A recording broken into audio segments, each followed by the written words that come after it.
शशि शेखर जी का मैं रुख करना चाहूंगी। शशि जी, बहुत सारी बातें यहां पर हैं। एक तो अर्थव्यवस्था को आपको पटरी पर लाना है, दूसरा ये कि आपने ट्रेनें चालू कर दी हैं, एयर सेवा भी आप कब तक चालू कर पाएंगे, ये भी आपके ऊपर इस वक्त बहुत बड़ा दारोमदार है।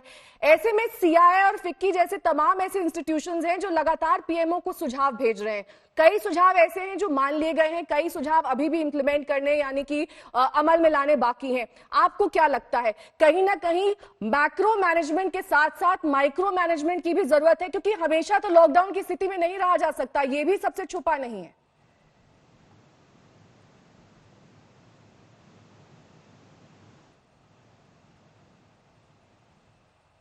शशि जी, आप तक मेरी आवाज पहुंच रही है? ये आपको मेरी आवाज मिल रही है? जी, अब आ रही है, अपनी बात करिए। तो मैं आपसे ये कह रहा हूँ, आज सवेरे का एक दृश्य बताता हूँ ताकि अब मैं अपनी बात आपको स्पष्ट कर सकूं। वो ये है कि जो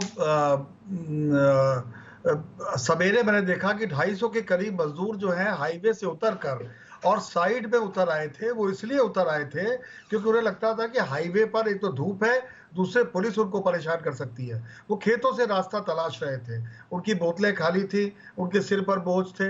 मैं उनको देखकर द्रवित हुआ, लेकिन अगले ही क्षण मुझे लगा यदि लॉकडाउन नहीं लगा होता और मान लीजिए इनमें से कुछ लोगों की जान चली गई होती तो आज क्या कह रहे होते लोग। 16 लोग मर गए पटरियों पर चलते हुए, तो लोगों ने क्या कहा उस संबंध में। तो मुझे ऐसा लगता है जो पीएम कहते हैं कि जान और जहान, जान और जग दोनों की चिंता करनी है और इकोनॉमी तुरंत नहीं खुल सकती। जर्मनी ने इकोनॉमी खोली, उसके दुष्परिणाम उनके सामने हैं। अक्सर लोग स्वीडन और जापान की तुलना करते हैं, क्या वहां का सामाजिक शिष्टाचार और हमारा सामाजिक शिष्टाचार एक सा है? शराब की दुकानों पर हमने कैसी भीड़ उमड़ी हुई देखी। तो ऐसे में जरूरत है कि शिथिलता उस तरह से लागू की जाए कि इकोनॉमी का पहिया भी धीमे धीमे चलना शुरू हो और लोगों की जिंदगी भी बच सके। मैं फिर दोहराता हूं, अगर उन 250 में कुछ लोग अगर आपको दिवंगत हो गए होते तो आज पूरी दुनिया में किस तरह की चर्चा हो रही होती। तो सरकार के सामने जाहिर है कि वो दोराहे पे खड़ी है, लेकिन ऐसे में ही लीडरशिप का इम्तिहान होता है और ऐसे में ही लीडरशिप कालजयी या कभी कभी फ्लॉप साबित होती है। मेरी वरिष्ठ सहयोगी अंजना भी हमारे साथ जुड़ी हुई है। अंजना, आपके पास में आऊंगी, लेकिन उससे पहले मैं साहिल से एक सवाल करना चाहूंगी, क्योंकि महाराष्ट्र सरकार से सुझाव मांगे गए हैं लॉकडाउन को लेकर। साहिल, जिस तरीके से संक्रमण का ग्राफ लगातार महाराष्ट्र में बढ़ रहा है, ऊपर की तरफ ही जा रहा है और सबसे पहला नाम महाराष्ट्र का ही आता है जब हम रेड जोन की बात करते हैं, ऐसे में कितनी बड़ी चुनौती होगी वहां पर लॉकडाउन को धीरे धीरे हटाना? और क्या लॉकडाउन पार्ट 4 का सबसे सख्ती से पालन इसी राज्य में किया जाएगा? देखिए नेहा, एक बात तो बिल्कुल साफ हो गई है कि जिस तरीके से लॉकडाउन इंप्लीमेंट किया गया, एक झटके में लॉकडाउन पूरी तरीके से लगाया गया, उस तरीके से लॉकडाउन खोला तो नहीं जा सकता। तो वो स्टेप बाय स्टेप खोलना होगा। और एक बात और एक साफ हो गई है कि लॉकडाउन डिक्लेयर करना वो तो सेंटर के हाथ में था, लेकिन लॉकडाउन जिस तरीके से खोलना है उसके लिए भारत का फेडरल स्ट्रक्चर ही काम आएगा, क्योंकि हर राज्य में अलग अलग स्थिति है, राज्य में भी हर शहर में हर गली में अलग अलग स्थिति है।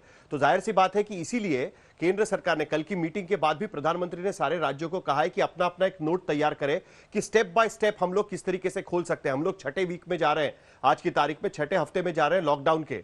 वुहान में भी लॉकडाउन खोला तो 11 हफ्ते के बाद खोला गया था। तो छठे हफ्ते के बाद में धीरे धीरे कहां कहां पर किस तरीके से, क्योंकि पोस्ट कोविड जो लाइफ होगा, हमारा जो जिंदगी होगी वो पूरी तरीके से अलग होगी। वो जिंदगी पूरी तरीके से बदल जाएगी। कांग्रेस के वरिष्ठ नेता अखिलेश प्रताप सिंह भी इस वक्त हमारे साथ जुड़ गए हैं। अखिलेश जी, जिस पॉलिसी को लाने की बात यहां पर आशुतोष जी कर रहे थे कि जो कामगार मजदूर हैं जो इस वक्त बेरोजगार हो गए हैं, क्या एक बेहतर पॉलिसी, एक बेहतर नीति की जरूरत थी और वो वक्त पर नहीं दी गई? इसी वजह से हम रोजाना वो तस्वीरें देख रहे हैं जो काफी विचलित करती हैं। देखिए, बहुत अच्छा प्रश्न आपका है। देश इस चीज पे कंसर्न है। आज के मैं अभी इसके पहले वाले एपिसोड में भी शाहनवाज साहब की बात मैंने सुन रहा था। देखिए, आज जितनी कामयाबी मिलनी चाहिए वो इसलिए नहीं मिल रही है कि सबसे पहले बीजेपी के लोगों को दम्भ त्यागना होगा, और वो दम्भ त्याग नहीं रहे हैं।